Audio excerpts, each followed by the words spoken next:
Discussions that I've had with folks throughout the state, the question is, that's the question. That's what DT Marshall's asking.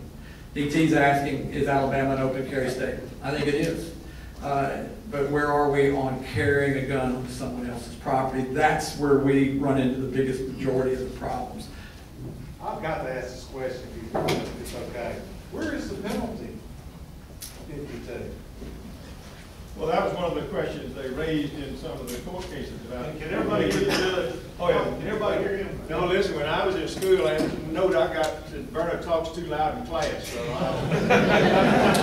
I don't need your microphone. You're right. What the cases have wrestled with is the idea, all right, you got it, says you can't do it, but you don't find where it says, and the penalty will be X for it.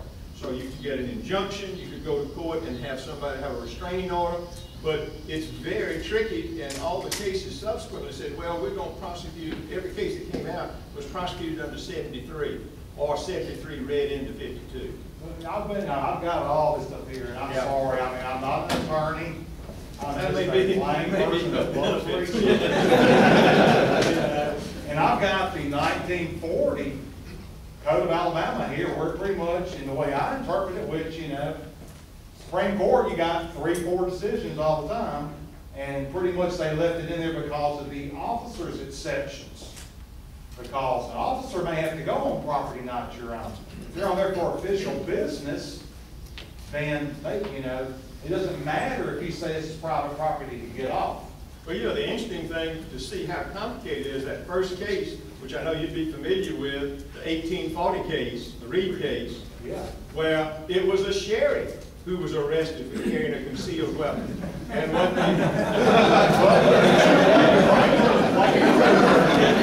remember who arrested him? Yeah, I think it's a citizen's arrest. Man. No, it was the police that arrested him. So, Chief, y'all right here you go. Yeah, but in that case, and that shows you how the court has wrestled with it. They said, well, look, the sheriff doesn't need to carry a concealed weapon because the authority of being a sheriff is enough to protect you. Secondly, and secondly, they said this, and this is where this has gotten into all the cases since then. They said, well, look, we think that you probably have a right to open carry because if you're going to defend yourself, you've got to be able to get to your firearm. And therefore, concealed is something that can be controlled because it really is not necessarily defensive. Now, that was the analysis of the case. I'm not sitting here saying, this is Bernard Harwood's argument with you about that's the gospel. I'm just saying that's how the court rationalized that concealed was different from open carry because it was more of a defensive thing as opposed to you got to conceal, maybe you're looking offensive. They said it was so much about public sentiment. Like I said, I'm a research junkie. Clayton Kramer, John Watt, all them people. And I respect you, you know what I mean? But, you know, we still can disagree because of the Declaration of Rights. I'm a married man.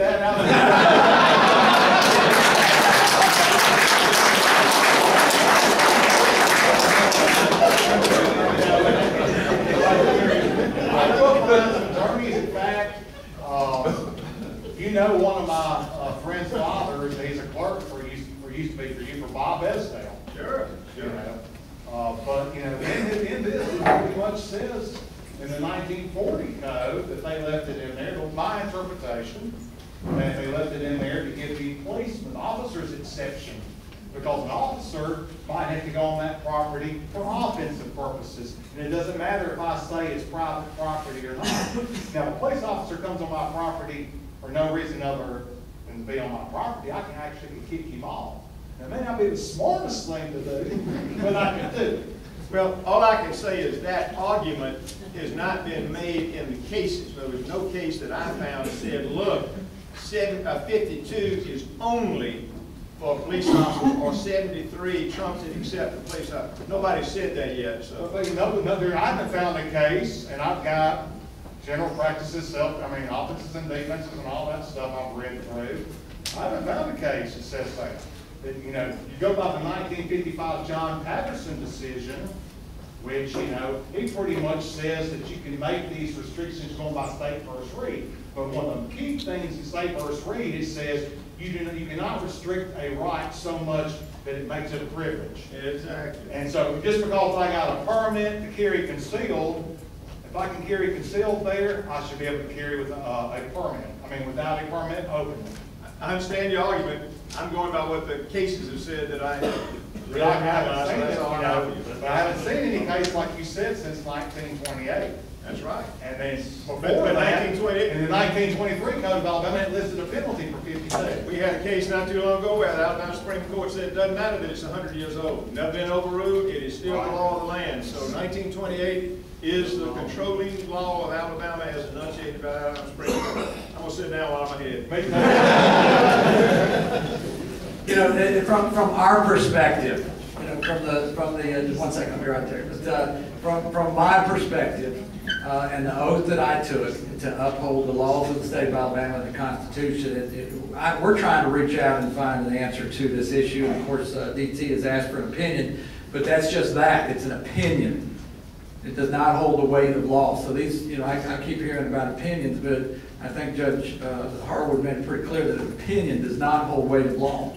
And that's what a lot of folks are working on or working off of as an opinion. So, and even the Attorney General's office will tell you that there's hazard in moving forward on an opinion. I think the other issue that we're waiting on is whether or not the legislature repeals the act or if a court of higher jurisdiction overturns it. Neither has happened. So in the cop world, again, it appears that 52 is still in play. Now, we could do a couple different things. Maybe there's a volunteer here tonight that would like to do this. But we could wander down to Home Depot and we could make a case and let it go to court and let it ride all the way to the Supreme Court. That would be one option to get this answered, and if somebody would like to do that. But either that, or they want to wait on the legislature. If there's a volunteer, we could probably work that out. But and it's probably going to have to be somebody that owns multiple firearms, because your firearm would be, unfortunately, with us in Evans being for a while. But I don't know. I really don't know how to answer the question that comes because of the gray area that we're in. As I said, this is not the top priority for us, but it does bring up a lot of interesting situations when somebody tries to carry a gun in here or go over on campus and carry a gun over on campus into a classroom building. You know, there's folks that are being told to turn around. We have folks, as I said, that have gone into to stores or businesses where folks have said out, and that there's been an argument, and then we end up coming over there. So, you know, there have been some very interesting situations, and that have come to fruition. And so we wanted to get an answer on the question as much as anybody else. Yes, sir, you had a question? Yes, sir. Sheriff, I'd first like to thank you for coming out tonight. Thank I know you. your time's very valuable. I also heard that you had to go after a little bit, so I'm going to do everything I can stay. I want to answer this question as much as anybody else. Okay, super. This question's a little bit of deviation from what they're asking. I currently live in Shelby County and may be moving into your fine county here soon. Registered vote, please. Yes, sir. I see one on the front row. I don't think I'm going to be able to convince you. Sounds good. The question I wanted to ask you is, currently in Shelby County, I am a person who owns several Class 3 weapons. And as you know, those rules to own those are very stringent. You have to go through ATF, you have to get fingerprint, your mug shot, and everything else. Part of the requirement in getting that paperwork into ATF is you have to visit your chief law enforcement officer of the county you reside in. I was wondering if you cure a nasty rumor for me. I heard that you're not known to sign that stuff. I'm not. There was the FOP and other law enforcement entities came to me and asked that we not do it. What you can do is take option B, which is to go through and get a trust, which is a clear option that people can take. And so you don't need my signature. So it's clear that even though your question is, do I sign them? I don't have to sign them when you have another option, which is to put the weapon in trust. And that's an easy situation. And everybody that comes to me is told, here's the other option. You do not have to use the sheriff. But I support the Second Amendment. You know, I know plenty of people that own all kinds of guns and whatever else. And you know, people have come and wanted to have cannons and tanks and mortars and military weapons and whatever else. And all I tell them is, hey, all you got to do is go get a trust. You go through ATF, get a trust. You don't need the sheriff.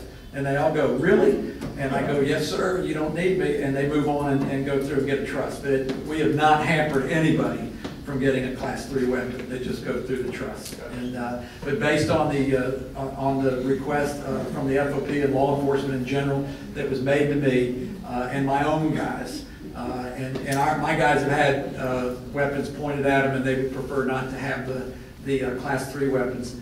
I said, yes, I would do that, so I have. But I've told everybody, go put a trust, and then you don't need me. Right. Is that your main reason you still don't like to fill the paperwork, I guess, or?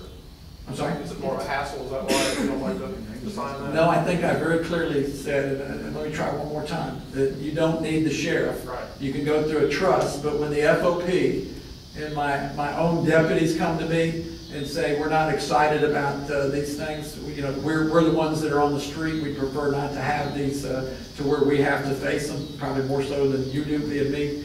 I said, okay.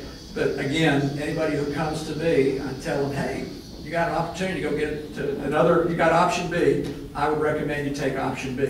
I have not kept anybody from getting a Class 3 firearm, but they go through the trust process. Gotcha. Okay? Thank you. Thank you. Yes, sir. With 52, reading it, as it, just like we're reading it at face value as it is, wouldn't it prohibit a law enforcement officer off duty from being a security guard and having weapons? I'm sorry, doing what? I don't understand your question, I apologize. It actually tells you in 52, the exceptions who can carry over another person's property. And it tells you under what circumstances. Wouldn't it prohibit a law enforcement officer that was off duty from being a security guard and carry a pistol? For a security company or? Just say security for Mike? I think he's saying like a movie theater. Well, first of all, you're saying, I think what you're asking me, is an off-duty deputy employed by a private entity? Is that correct? yeah. Okay, well, when a police officer, when a police officer's off duty and he's in that position, he's still acting as a police officer. If I follow your question correctly, and I'm sorry, I don't quite understand your question. But I think that what you're asking is that we can still be an officer in that situation. If I may, I believe I can clarify. The language in 52 is very strict and does not provide exception for police officers when they are not in the performance of their duties. Doesn't provide exception for private citizens employed in security positions. Doesn't provide exception for private citizens when they're at shooting ranges. Doesn't provide for private citizens in any business, no matter what the owner of the business says. The owner of the business cannot overrule 52 as it's written on the books. Are you saying that that is how you enforce 52, or are you saying that you give it a little more leniency because of that gray area?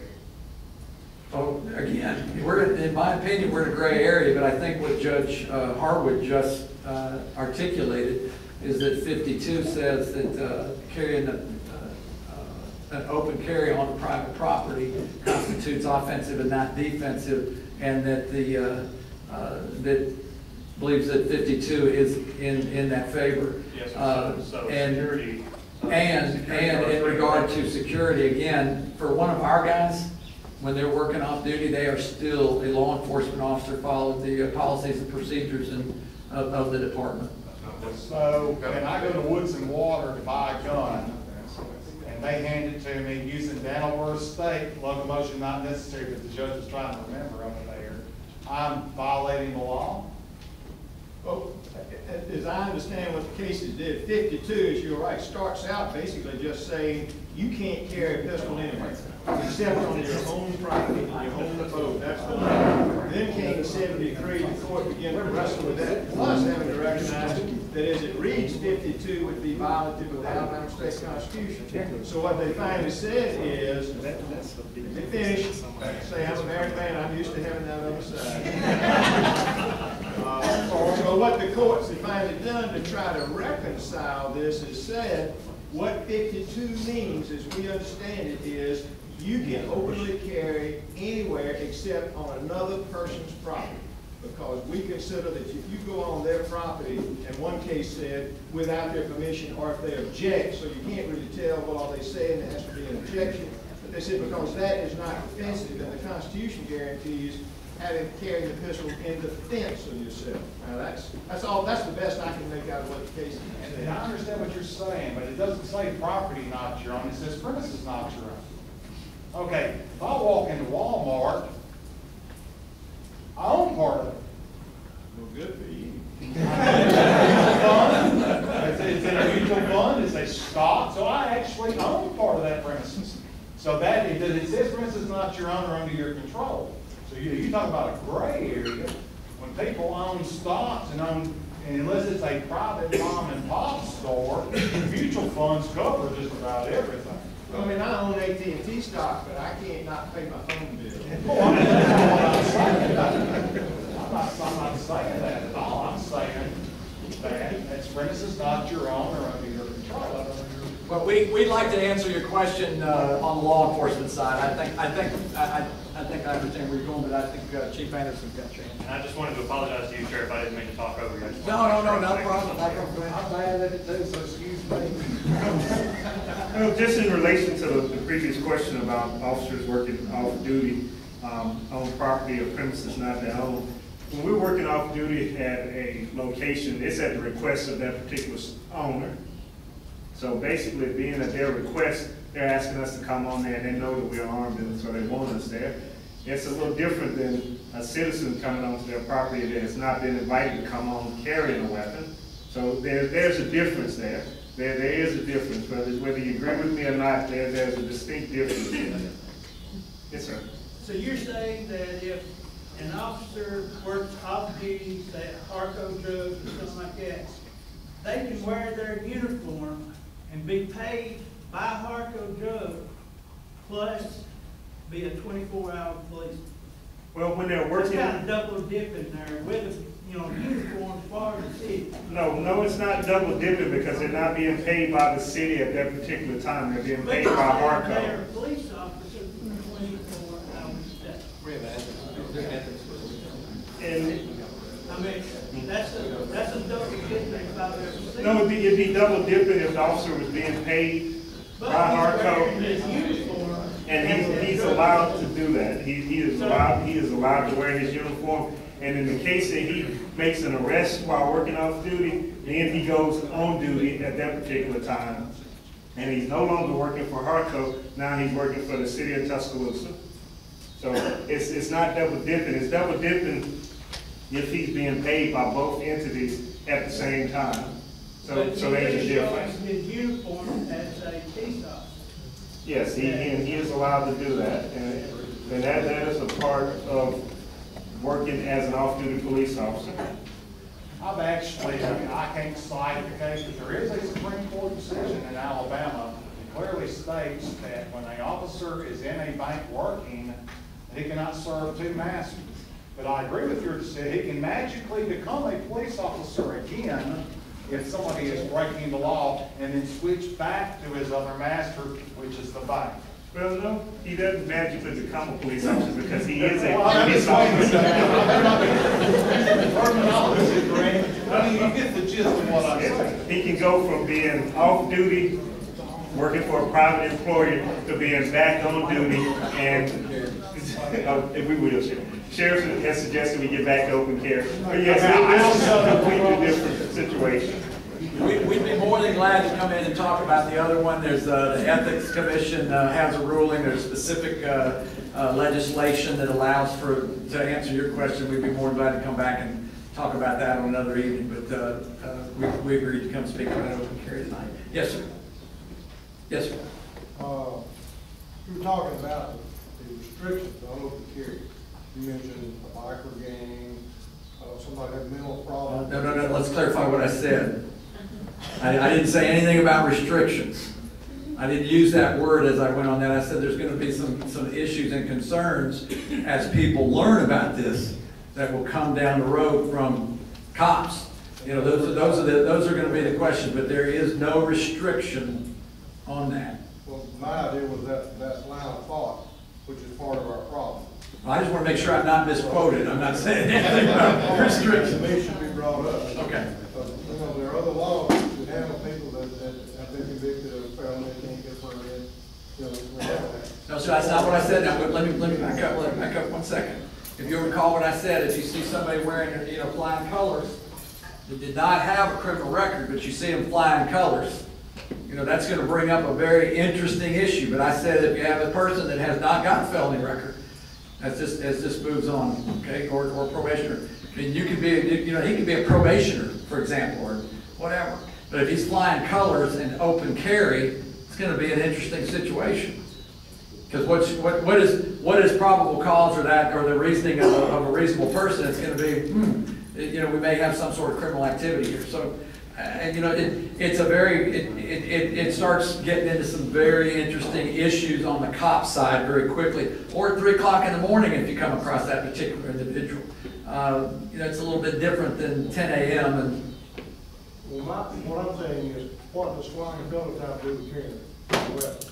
Probable cause to make a stop. I know a lot of guys That's that scary. wear that.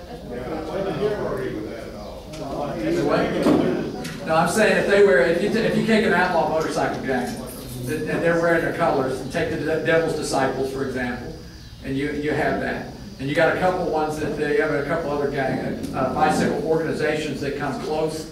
There would be enough, there'd be enough of an issue that the officer in the function of their normal duties would establish enough for a stop to find out what's going on and, you know, and clarify he's not a felon or what have you. So it gets to some interesting issues. I'm just throwing that one out there as it goes.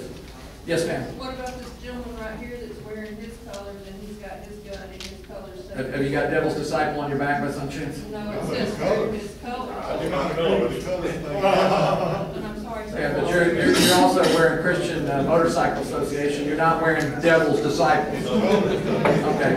I think that would be at the opposite end of the spectrum. I think you would fall into the front row of the church that we talked about. So the issue is based on information that we have at the time is what we have on the issue of probable cause. Okay, yes, sir. Yes, sir, that's an issue. If I go to, say, a store and they don't have a sign posted that requests that nobody open carry in the store, up until the point that the manager comes up and asks me to leave, am I okay with that? Up to that point. I think Judge Harwood answered your question. I think you're on very questionable ground. Okay. All right, thanks. And if you would be the question you're asking would be what I just asked for. If there's a volunteer that would really like to go down and let's answer the question here in Tuscaloosa County, if we don't have it done by the legislature, then the other way to answer the question is have the courts rule on it. And then we would get a for sure ruling out of Tuscaloosa County. And that would be one way to clarify the gray area, because this is basically a gray issue. You got a gentleman in the back of the room that says one thing, got a Supreme Court judge up front saying another. And so, I mean, it's a gray issue, but there's a way to answer the question. Yes, sir. Yes, sir. I'm a simple kind of man. I'm not in all along. I sat this afternoon in the shrimp basket and ate dinner with my wife across from 4 Tuscaloosa Police Department. Nobody said nothing. Me and my wife both up to carrying. But I need to get a clear understanding of what you just told me. If I'm carrying my pistol openly and I go into a business, if they ask me to leave, I'll leave. And I have been asked to leave. I open carried it, moved theater, sat through a whole movie, nothing was said, come out, the children was playing some video games, and maybe you come out and turn it into your car, no problem. Yes, ma'am. I left immediately from no argument, and I will continue to do so. But I need to know where are we standing on that. I need a clear answer from the sheriff and from the chief of police. How are we going to handle this situation? If we Okay, let me stop you right there, if I may. Let me stop you right there. I'll say it again. This is a gray issue, and it hasn't been answered by the legislature yet. Hopefully it will. Now, if we really want to answer it, then let's get it answered in the courts. But you have a judge that has very clearly told you tonight that in his opinion and based on the legislation, that you are not carrying a weapon in a defensive posture. You're actually offensive in an offensive posture when you're carrying that gun on property of another.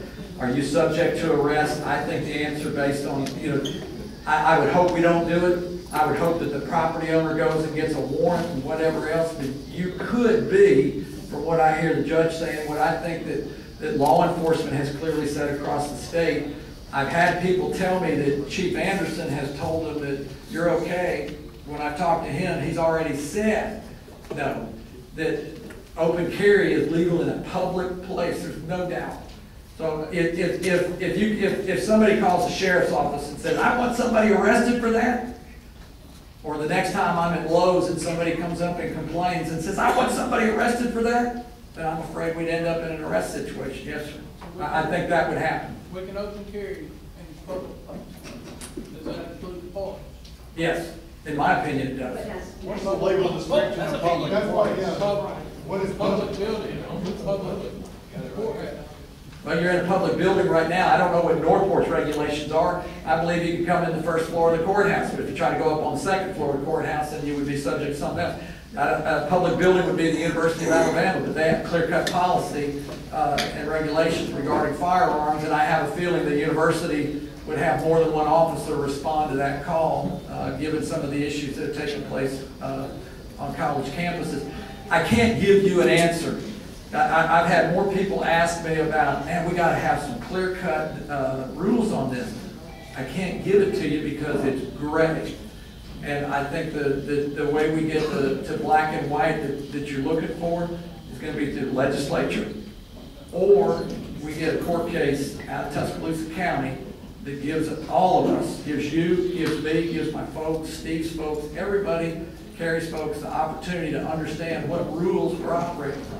Right now, we really don't know, but I also said at the beginning that D.T. Marshall has asked that, you may want to show that to There's a them. description of public place for you right there. Okay. And it's, either we go by this or Black's legal definition.